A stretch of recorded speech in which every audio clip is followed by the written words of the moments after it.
কোরবানির ক্ষেত্রে এটা মনে রাখতে হবে, কোরবানি যেন হয় আমার আপনার জিন্দিগি গুনাহমুক্ত অবস্থা। নাই তো আসমানে যাবে না, আপনার ঘরে যাবে, আপনার ঘরে গোস্ত যাবে, চুলায় রান্না হবে, সিদ্ধও হবে, রুটির লগে খাইতেও পারবেন, সবই ঠিক আছে। কিন্তু আসমানে যেতে হলে, আল্লাহর কাছে যাইতে হলে তাকওয়া লাগবে, তাকওয়া লাগবে। টাকাটা হালাল হইতে হবে। 1 টাকা হারামের টাকা, এটা দিয়া কোরবানি কবুল হয় না। এবং হারাম টাকার শরিক যে হয় তার কারণে বাকিদের কোরবানিও কবুল হয় না। আপনি যদি বলেন বুঝমু কেমনে, না বুঝলে আপনি হাতের লগে করেন কেন? কথা বলেন না কেন? আপনি 1.5 লাখ টাকা 3 লাখ টাকার গরু লোক দেখাইতেন গেলেন কেন? আপনার সন্দেহ হয়, আবার সামর্থ্য আপনার পুরা নাই, কম, আপনি পুরা পারতেন না 1 লাখ টাকার কোরবানি দিতেন, আপনি খাসি কোরবানি দেন। এটা তো ইবাদত, এটা তো গোস্ত খাওয়া না। কথা বুঝছেন? এই জন্য মনে রাখতে হবে, 1 টাকা হারাম টাকা, সুদের টাকা, ঘুষের টাকা, বাজারে ব্যবসা করে ওজনে কম দেয়, তো এ তো ধোঁকাবাজ, এ তো ধোঁকাবাজ। পণ্যের গুণাগুণ 2 নম্বর মালরে 1 নম্বর বলে, 3 নম্বর মালরে 1 নম্বর বলে, এ তো ধোঁকাবাজ, বাটপার। তাহলে এই বাটপারে যে টাকাটা নিল, এটি বাটপারির টাকা না? কথা বলেন না কেন? তো এ তো নাজায়েজ টাকা। এই টাকা দিয়ে কোরবানি জবাই হবে প্রাণী, গোস্ত জোরসো হইব, ভাতও খাওয়ান যাইব, রুটিও খাওয়ান যাইব, আসমানে যাবে না। কোথায় যাবে না? আসমানে যাবে না, রবের কাছে যাবে না, মালিকের কাছে যাবে না। কথা শক্ত হইল, এটাই সত্য, শক্ত। মূলত এই সূরাটার নাম হলো সূরায়ে হজ। এই মুহূর্তে হজ্জের মৌসুম, এখন হজের মাস। কোরআনুল কারীমের মধ্যে আছে, আল্লাহ তাআলা ইরশাদ করেছেন, আল হাজ্জু আশহুরুম মা'লুমাত, হজ হয়ে থাকে নির্ধারিত কয়েকটি মাসে। এই নির্ধারিত মাস বলতে নবী সাল্লাল্লাহু আলাইহি ওয়াসাল্লাম নিজে ব্যাখ্যা করে বুঝাই দিয়েছেন যে নির্ধারিত মাস হলো 3টা, শাওয়াল, জিলকদ, জিলহজ। মানে রমজানের পরপরই 3 মাস। রমজান মাস যখন শেষ হয়, ঈদের চাঁদ ওঠে, হজের মাস। এই জন্য সারা পৃথিবীর মুসলমানরা এই মুহূর্তে আল্লাহর ঘরের মেহমানদেরকে বিদায় দিচ্ছে। অর্থাৎ সারা বিশ্ব থেকে মুসলমান ইমানদাররা কম বেশি আল্লাহর ঘরের দিকে যাচ্ছে, আর অন্যান্য মুসলমানরা তাদেরকে বিদায় দিচ্ছে, দোয়া নিচ্ছে, তাদের কাছে বিভিন্ন রকমের কাকুতি আকুতি প্রকাশ করছে। তো এই হিসাবে আমাদের যারা ওলামায়ে কেরাম, বুজুর্গানে দ্বীনদের একটা আমল যে হজ্জের এই সময়টাতে বিশেষভাবে ওনারা হজ, কোরবানি এই সম্পর্কিত আলোচনা করে থাকে।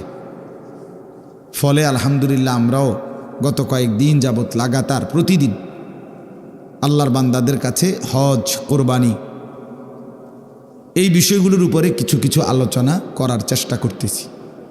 তো আজকেও এটাকে সামনে রেখে আপনাদের সামনে এই আয়াতটা আমি পড়ছি। তাহলে এবার আসেন একটু কথা, কোরবানি আল্লাহ তাআলা আদম আলাইহিস সালাম থেকে নিয়ে এই পর্যন্ত এবং এখন থেকে নিয়ে কিয়ামত পর্যন্তের জন্য আল্লাহ তাআলা কোরবানি চালু করেছেন। হযরত আদম আলাইহিস সালামের 2 ছেলে হাবিল এবং কাবিল, এই 2 ছেলে বিবাহ নিয়ে ঝগড়া লাগছিল নিজেদের মধ্যে। এই ঝগড়ার সমাধানের জন্য আল্লাহ তাআলা তাদেরকে প্রথম কোরবানি করতে বলছিলেন। সেই থেকে কোরবানি শুরু, আজও চলছে, কিয়ামত পর্যন্ত চলবে। সুবহানাল্লাহ। সর্বযুগে, কথা খেয়াল করেন, আমি কমাইয়া কইতেছি, সর্বযুগে 1 নাম্বার মনে রাখতে হবে, কোরবানি সর্বযুগেই কবুল হবে তার নিজের মধ্যে তাকওয়া থাকবে যার। ইন্নামা ইয়াতাকাব্বালুল্লাহু মিনাল মুত্তাকিন। কোরআনে আছে হাবিল কাবিল 2 ভাই কোরবানি দেওয়ার পরে কাবিলের কোরবানি কবুল হয় নাই, কিন্তু হাবিলের কোরবানি কি হয়েছে? কবুল হয়েছে। তখন কাবিল বলছে লা আকতুলান্নাকা, আমি তোর মাইরা ফেলব, আমি তোকে মেরেই ফেলব। এই তখন হাবিল বলছে ভাই আমারে মাইরা লাভ নাই, বরং ইন্নামা ইয়াতাকাব্বালুল্লাহু মিনাল মুত্তাকিন, মনে রাখবা সর্বযুগেই কোরবানি কবুল হবে তার তাকওয়া থাকবে যার। তাকওয়া কি? তাকওয়া হলো 3 জিনিস। 1 নম্বর হলো সমস্ত গুনাহ বর্জন করা, 2 নম্বর হলো সমস্ত ইবাদতে লেগে থাকা, 3 নম্বর হলো সর্বাবস্থায় আল্লাহকে ভয় করতে থাকা। গুনাহ বর্জন, ইবাদত পালন, আল্লাহর ভয়, এটাই তাকওয়া। তাইলে যে ব্যক্তি শুধু কোরবানির দিন আমনে গরু জবাইয়ের আগেও বিড়ি খান, আমনের গতকালিকায়ও আমনের টাকা সুদের টাকা, আবার কোরবানির দিনও আপনি জোহরের নামাজও পড়েন না, আসরের নামাজও পড়েন না, কোরবানির দিনও আপনি মিছা কথা কন, আমনের মধ্যে ইবাদত, আল্লাহর ভয়, গুনাহ ত্যাগ বলতে কিছুই নাই, কোরবানির দিনও আপনি টেলিভিশন চান, নাচ গান চান, আমনের কোরবানি কবুল হইতো বুতে গেলেছিনি। কথা বুঝছেন না আপনি? কেন কোরবানি কবুল হবে? আপনি কোরবানি কবুল হওয়ার জন্য ব্যবস্থা নিছেন কি? গরু কিনবার জন্য না বুদ্ধি করছেন?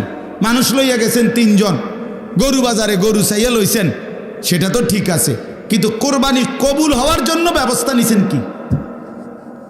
কোরবানি কবুল হওয়া, গোশত খাওয়া আর কবুল হওয়া এক কথা না, জবাই হওয়া আর কবুল হওয়া এক কথা না।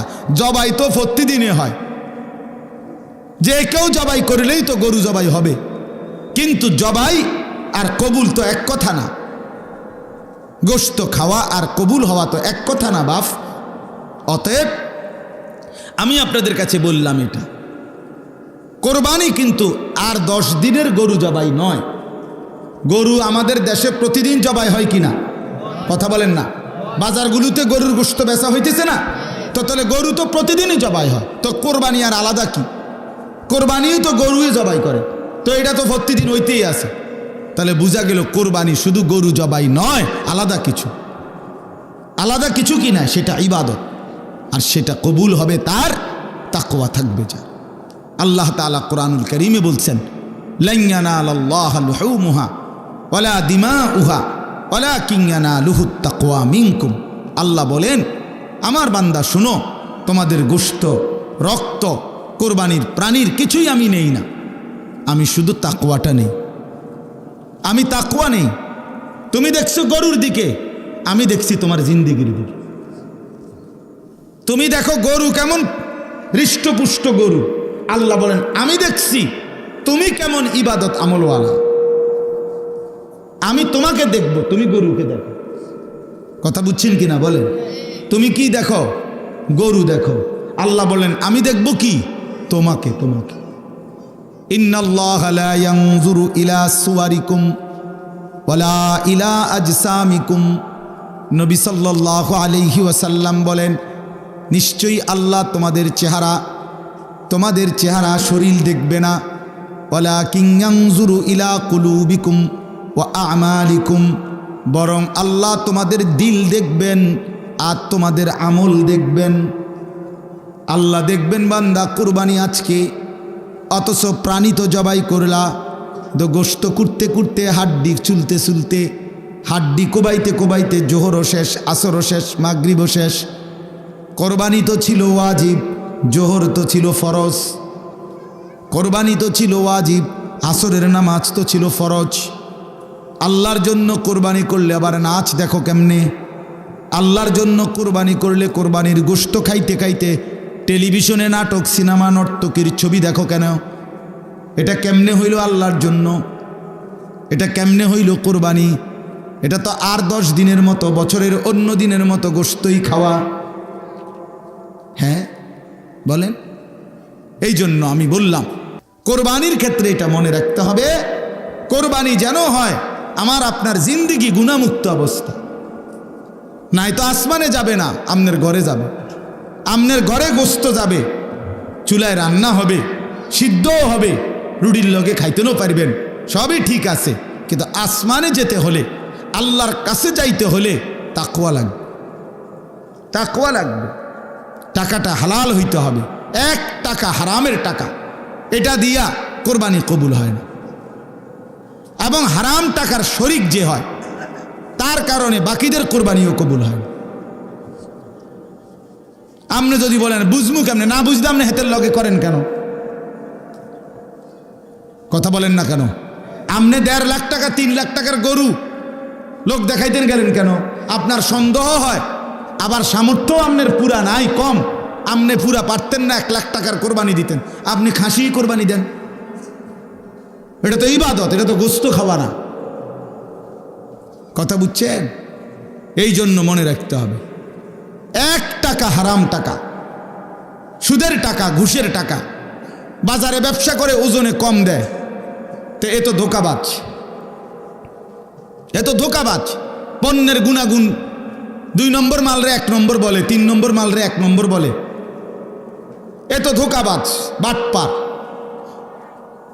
তাহলে এই বাটপারে যে টাকাটা নিল, এটি বাটপারির টাকা না? কথা বলেন না কেন? তো এ তো নাজায়েজ টাকা। এই টাকা দিয়ে কোরবানি জবাই হবে প্রাণী, গোস্ত জোরসো হইব, ভাতও খাওয়ান যাইব, রুটিও খাওয়ান যাইব, আসমানে যাবে না। কোথায় যাবে না? আসমানে যাবে না, রবের কাছে যাবে না, মালিকের কাছে যাবে না। কথা শক্ত হইল, এটাই সত্য, শক্ত। এরুম যদি আপনি বলবেন এরুম এরুম কইলে আর কয়জনে কোরবানি দিব, দিয়েন না আপনারা কেউ, অসুবিধা কি? কথা বলেন না কেন? আল্লাহ ঠেকে যাবে, ঠিক না? ফেরেশতারা আটকা ফিরে যাবো নাকি? তো আর অসুবিধা কি? তা সমস্যা কি? কোরআনে আল্লাহ বলছে ওমান কাফারা ফাইন্নাল্লাহা গানিয়্যুন আনিল আলামিন। আল্লাহ বলে তোমরা যারা হজ করতে অস্বীকার করো, অবজ্ঞা করো, অবহেলা করো, তাইলে মনে রাখো কোনো সমস্যা নাই, আমি আল্লাহ গোটা পৃথিবীর সমস্ত মানুষ কারো প্রতি মুখাপেক্ষী নই, আমি সবার থেকেই অমুখাপেক্ষী। কেউ যদি আমাকে সেজদা না করে আমি আল্লাহর বড়ত্বের মধ্যে কমবে না, আবার সবাই যদি আমাকে সেজদা করে তবুও আমি আল্লাহর বড়ত্বে বাড়বে না। আল্লাহ বাড়েও না কমেও না। কথা বোঝেন নাই? সবাই নাফরমানি করলেও আল্লাহ কমে না, সবাই জুনায়েদ বাগদাদি হয়ে গেলেও আল্লাহ কি হয় না? বাড়ে না। আল্লাহ তো আল্লাহই, ওয়াহুয়াল আলিয়্যুল আযীম, তিনি তো বড়ই, তিনি তো আজিম, তিনি তো আকবার। আল্লাহু আকবার, তিনি তো বড়ই। আপনি কীর্তন বড় বানাইবেন? আপনি বড় বানাইবেন কেন? বরং আল্লাহর নাম নিলে আল্লাহ আপনারে বড় বানাবে। কিতাবের মধ্যে আছে কোন বান্দা যখন বলে সুবহানাল্লাহ, বলেন তো, আবার বলেন তো, আল্লাহ বলে এটার অর্থ হলো হে আল্লাহ আমি আপনার পবিত্রতা বর্ণনা করিতেছি, এ সুবহানাল্লাহ অর্থ। তো আল্লাহ বলে আচ্ছা মাশাআল্লাহ বান্দা তুমি আমার পবিত্রতা বর্ণনা করছো, আমি তো এমনিতেই পবিত্র, তুমি বললেও না বললেও তো ঠিক আছে, সাব্বাহতানি, তুমি আমার পবিত্রতা বর্ণনা করেছো, চলো উসাব্বিহুকা, আমি তোমারে পবিত্র বানাই দিলাম। আলহামদুলিল্লাহ বলেন তো। আল্লাহকে আমি বললাম আল্লাহ আমি আপনার প্রশংসা করছি। আল্লাহ বলেন তুমি আমার প্রশংসা করলা, আমি তো এমনিই প্রশংসিত, যাও তোমাকেও আমি প্রশংসিত বানাই দিলাম, মানুষ তোমারে ভালো বলবে। জিকির করে দেখো, তোমারে দেখবা মানুষে ভালো করবে, কব লোকটা নামাজি, লোকটা আল্লাহওয়ালা, লোকটা জিকির আজকার করে, বলবে মানে আল্লাহই জিকিরের বরকতে তোমারে কি বানাই দিবে? দামি বানাই দিবে। তাইলে আল্লাহ তাআলা বলেন তোমরা কেউ বন্দিগি না করলেও আমার সমস্যা নেই, আমার সমস্যা নেই। তাহলে আমার এই কথাটা আপনারা মনে রাখবেন, কোরবানি যেন হয় 100% হালাল টাকা থেকে, বলেন ইনশাআল্লাহ। 2 নাম্বার, কোরবানি যেন হয় গুনাহমুক্ত জীবন নিয়ে। কি নিয়ে বলেন না? গুনাহমুক্ত জীবন নিয়ে, গুনাহমুক্ত জীবন, গুনাহমুক্ত জীবন, গুনাহমুক্ত জীবন নিয়ে কোরবানি যেন হয় আল্লাহর সন্তুষ্টির জন্যে। এরপরে আসেন আরেকটা কথা, সেটা হলো হজ। আল্লাহ তাআলা বলেন প্রত্যেক জাতির জন্য আমি হজ্জের বিধান রেখেছি। এই জন্য হজ এটাও আল্লাহ তাআলার মহব্বতের ভালোবাসার সর্বোচ্চ নমুনা। সর্বোচ্চ নমুনা। কেউ যখন আল্লাহকে ভীষণ ভালোবাসে, প্রিয় নবী সাল্লাল্লাহু আলাইহি ওয়াসাল্লামকে খুব ভালোবাসে, তো ওই ব্যক্তির চূড়ান্ত ভালোবাসার নমুনা হজ। হজের মাধ্যমে আল্লাহর বান্দা আল্লাহর ভালোবাসার সর্বোচ্চ নমুনা পেশ করে যে আল্লাহ আমি নামাজ, রোজা, জাকাত, দান, সদকা, জিকির, কোরআন তেলাওয়াত, তাহাজ্জুদ, আউয়াবিন বাড়ির বইয়া পড়তে পড়তে, আদায় করতে করতে আপনার ভালোবাসা আমার এমন তীব্র হয়েছে, এখন আমি আপনারে তালাশ করবার জন্য আপনার ঘরে চলে আসছি। তা আল্লাহ তাআলা বলে ঘোরো, খুঁজো, আমারে খুঁজো, চারদিকে ঘোরো আমার ঘরের। তো বান্দা হজের মধ্যে, ওমরার মধ্যে আল্লাহর ঘরের চারদিকে ঘোরে, ঘুরতে ঘুরতে আল্লাহকে পেয়েই যায়, আল্লাহর মহব্বত পেয়েই যায়। আল্লাহ তারে এমন পবিত্র বানায়া দেয় যে রাসূলুল্লাহ সাল্লাল্লাহু আলাইহি সাল্লাম বলেন হজ শেষে একজন ইমানদার মায়ের পেট থেকে নতুন বাচ্চা যেরকম পবিত্র নিষ্পাপ হয়ে বের হলো, সে হাজী সাহেব এমন হয়েই বের হল। বুঝছেন? এই জন্য হজ মানে আল্লাহর ভালোবাসার চূড়ান্ত নমুনা। রাসূলুল্লাহ সাল্লাল্লাহু আলাইহি সাল্লামকে যে ভালোবাসে, আপনি যদি বলেন একজন মানুষের গুণাগুণ খুব বললেন যে লোকটা এত ভালো, এত ভালো, এত ভালো, এত ভালো, এরপরে আমি আপনারে বললাম আরে আপনি যে লোকটারে এত প্রশংসা করছেন, উনি আছে তো, উনি চান্দিনায় থাকে, হ্যাঁ আমি উনারে দেখছি, কথার কথা আপনি বললেন, তো এই লোকটা কি বলবো? আরে বলেন কি, তো আমিও তো একটাবার উনারে দেখা দরকার।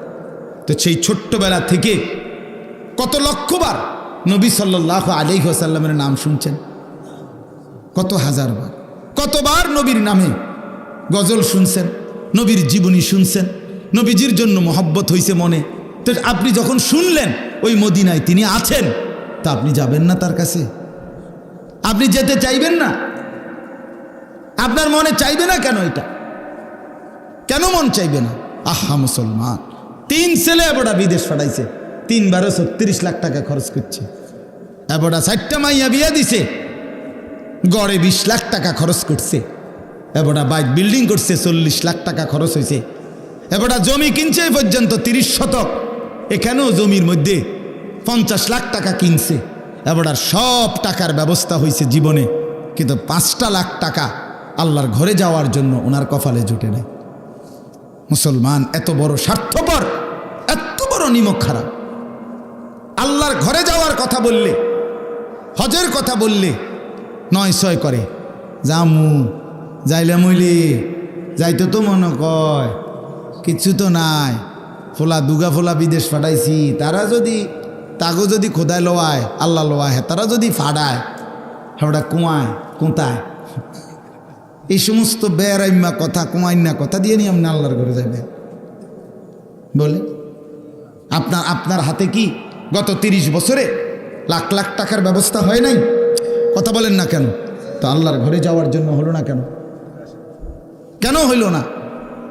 এই জন্য বাপ, এই আমার 3 কথা শেষ, এতটুকুই আজকে কথা। 1 নাম্বার কথা হলো প্রত্যেক জাতির জন্য আল্লাহ তাআলা কোরবানির বিধান রাখছেন, অতএব কোরবানির হুকুম আমাদের সামনে। আমাদের কোরবানি যেন হালাল সম্পদ থেকে হয়, আমাদের কোরবানি যেন গুনাহমুক্ত জীবন নিয়ে হয়। 2 নাম্বার কথা হলো প্রত্যেক জাতির জন্য আল্লাহ তাআলা হজ্জের বিধান রেখেছেন। হজ এক মুমিনের স্বপ্ন, সাধনা। ওই ছেলেরা, এই এনে বসে মোবাইল টিপো কেন? বেটা ফালতু কোথাকার বেটা, তোমারে আসতে বললো কেন বেটা? তামাশা 1 সেকেন্ডের জন্য ছেড়ে দেওয়া যায় না? 10টা মিনিট আলগা হন যায় না? বইসেই শুরু করছে সদর বদর, গাফিল কোথাকার বেটা। মানে এক জিন্দিগি বানায় নিছে যে যেখানে আমি কি হুজুর, কি আলেম, কি আল্লাহর কথা, কিছুর কোনো পাত্তা আমার যেটা মনে কয় না। আরে বেটা, এটা কোনো জীবন না রে ভাইয়া। আমি হয়তো ধাক্কা দেই আর কি, একটু ধমক, শক্ত আমি একটু কঠিন বলি আর কি, কিন্তু এটা কি জীবন মানুষের? এভাবে আত্মভোলা হয় কেমন মানুষ? এভাবে হয় কেন? এভাবে আল্লাহকে ভুলে গেল কেন? হায় রে মুসলমানের সন্তান, একটা মোবাইলই জীবনের শেষ কথা হয়ে গেল, একটা মোটর সাইকেল জীবনের শেষ সাধনা। কোনোভাবে একটা মোটর সাইকেল কিনতে পারছে, খালাস জীবনের বেঁচে থাকার সার্থকতা, সফল জীবন, সফল জিন্দিগি। মোবাইল, একটা মোবাইল, একটা মোটর সাইকেল, একটা মেয়ে, 3 জিনিস আছে কোনো যুবকের, খালাস সে 7 দেশের 7 মহাদেশের বাদশাহ। তার রং সাইকে হে পারে না ঠেঙ্গালগি দিয়ে আনে। হ্যাঁ, একটা বড় মোবাইল আছে, একটা মোটর সাইকেল আছে, একটা মেয়ের সাথে কি আছে? সম্পর্ক আছে। খালাস তার জীবন সুখে ভরা। হ্যাঁ, মনে করতেছে রঙের ঘুড়ি উড়াইতে আছে। এই যে গুড্ডি ছাইরে দিছে, এবার শুধু শুতে ছাড়ে আর কঁটে না, আর নাডাই কি করে না, কঁটে না, রঙের গুড্ডি ছেড়ে দিছে। হ্যাঁ, আহা, হায় মুসলমান, হায় মুসলমান, হায় আমার নওজোয়ান, আল্লাহ আমাদেরকে মাফ করে দেন। চলেন বাপ, এতটুকুই বললাম। তাহলে 1, 2 নাম্বার বললাম হজের কথা। মুমিনের স্বপ্ন সাধনা, যেই কোনো ইমানদার মুসলমানের দিলে আল্লাহর ঘর দেখার স্বপ্ন নাই, সাধনা নাই, চেষ্টা নাই, এটার জন্য কোশেশ করে না, এটা প্রকৃত আল্লাহকে ভালোবাসাওয়ালা বান্দা হইতে পারে না। আমরা পড়ছি কিতাবে, আল্লাহর বহু বান্দা পূর্বের জামানায় কানতেন, আল্লাহ হাজি সাহেবের গুড়ের ফোটলার মধ্যে কইরা পিঁপড়ামনের ঘরে যায়, আমি কি যাব না? আল্লাহ তারেও নিছে। আমি এইবারও দেখছি নাম ভাই, এইবারও দেখছি যে পঙ্গু, ওই যে বেয়ারিংওয়ালা, আগে যে কাঠ লাগাইয়া, যে বেয়ারিং লাগাইয়া বাচ্চারা টানতো, খেলতো, গাড়ি বানাইতো, যদি বুঝছেননি কথাটা, এরকম ছোট ছোট বেয়ারিংয়ের চাকা এটি দিয়ে টানে। এই বেয়ারিং লাগানো কাঠের একটা চাক্কাওয়ালা গাড়ির মধ্যে বৈশা, এই মানে মাটির মধ্যে ভর দিয়া দিয়া আল্লাহর বান্দা, কসম আমি দেখছি এইবার রমজানেও তাওয়াফ করতেছে। সে কেমনে গেল? সে কেমনে গেল? আল্লাহর ঘর ঘুরতেছে, অন্ধ লোক আমি দেখছি আল্লাহর ঘর তাওয়াফ করে, 1 জন 2 জন না, 5-7 জন দেখছি, একটা পাও পুরা নাই এমন মানুষকেও দেখছি। আল্লাহ আমাদেরকে মাফ করে দেন। আল্লাহর ঘরের স্বপ্ন, এটা বড় স্বপ্ন। কক্সবাজার মোমেনের স্বপ্ন নয়, মক্কা মদিনা মোমেনের স্বপ্ন। আমরা এই কিতাবে পড়ছি, কত বুজুর্গ আল্লাহর প্রিয় বান্দারা বলতেন, আল্লাহ রে, আল্লাহ আমি প্রত্যেক দিন নামাজে বলি মুতাওয়াজ্জিহান ইলা জিহাতিল কাবা, আল্লাহ কাবার দিকে ফিরে নিয়ত করলাম, আর বাকি 28টা গাছ বিক্রি করে হজের টাকা মিলাইয়া আল্লাহর ঘরে গেছে। তার জীবনের সাধনায় আমি মালিকের ঘরে দেখব, আল্লাহর ঘরে যাব, স্বপ্ন দেখছে, আল্লাহ নিয়ে গেছে। এই জন্য আমরা প্রত্যেকে ইনশাআল্লাহ নিয়ত করি, ছোট বড়, যে আমি আমার মালিকের ঘর দেখব, আল্লাহর ঘর দেখব। আল্লাহ, আমি তো আমার ছোট মেয়েরও ডেইলি জিগাই, আব্বু যাইবা আল্লাহ ঘরে যাইবা? বলো আব্বা। আল্লাহ তাআলা তৌফিক দান করেন। সর্বশেষ কথা হইল ইবাদত। আল্লাহ বলেন আমি প্রত্যেক জাতির জন্য ইবাদত রেখেছি, অতএব ইবাদত ছাড়া মানুষ হয় না। ভাইয়া আবারও বলল, যার কপালে সেজদা নাই, এই ছেলে তুমি মানুষ না, মনে রাখো তুমি কোনো মানুষ না। তুমি ওই যে বললাম ডোমেস্টিক অ্যানিমেল, তুমি গৃহপালিত প্রাণী, যেটা ঘরে পালে, ছাগল গরুর লগে তোমারও এই ঘরে পালতেছে আর কি। তুমিও একটা ডোমেস্টিক অ্যানিমেল, তুমিও একটা গৃহপালিত প্রাণী আর কি। তোমারে ভাত খাওয়ায় আর গরুরে ঘাস খাওয়ায়, খল্লি ভুসি খাওয়ায়, এর দূর তফাৎ, বাকি দুইটাই গৃহপালিত প্রাণী। আর যদি মুসলমান হয়, মানুষ হয়, তাইলে সে নামাজ পড়বে, সে বন্দিগি করবে। এই জন্য বন্দিগিবিহীন, ইবাদতবিহীন, আল্লাহ বলেন আমি কোনো জাতি বানাই নাই, তাইলে ইবাদতবিহীন মানুষ হয় না। আল্লাহ তাআলা আমাদের প্রত্যেককে আল্লাহর জন্য নিজেদের জীবন সুন্দর করে ইবাদত করার তৌফিক দান করেন। মা বোনরা আপনারাও পর্দা পুশিদা করবেন। নিজের ইজ্জত, নিজের সতীত্ব, নিজের পর্দার